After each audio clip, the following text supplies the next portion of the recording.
আজকে বিসমিল্লাহ কইরা খানে স্টার্ট করছি সাদা ভাত পছন্দর নাগা যে গ্রান নাগার মধ্যে বাইঙ্গন ভর্তা। তো বাইঙ্গন ভর্তা হার হার পছন্দ কমেন্ট করবা। আর এখানের মধ্যে একটা লেম্বু লইছি। ভর্তার মধ্যে চাইলে একটু কি জাল জাল হইলে লেম্বুর রস খাইলাই। আর আমার একটু ভালো লাগে লাগি। আমার অনেক ব্রাদার এন্ড সিস্টার আছেন আমার খানির ভিডিওগুলো দিলে ভালো ফাইন লাইক কমেন্ট করেন শেয়ার করে দেন আমার ভিডিওগুলো। থ্যাংক ইউ এভরিওয়ান যারা অলওয়েজ আমাদের সাপোর্ট করেন। আপনারা লাগে মন থেকে দোয়ার ভালোবাসা রইব। আর বাইঙ্গন ভর্তা যেনে বানাইছি রেসিপি দেখতে হইলে ইউটিউব চ্যানেলে দেখবা Subhash blog UK.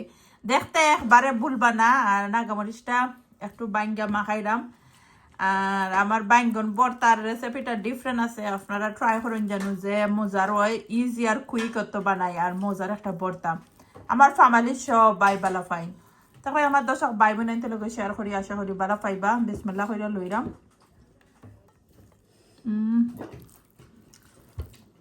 Medium spice দিয়ে বানাইছি। আর যে মজার একটা বাইঙ্গন ভর্তা কালারটা দেখো লুক যে নাইস সিম্পল ওয়াই বানাই বা খাইতে যে মজা রিয়েলি ডিলিশিয়াস। আর তো আমার খান্দাতো আছে বাইঙ্গন ভর্তা একটু দেখাই লিলাম।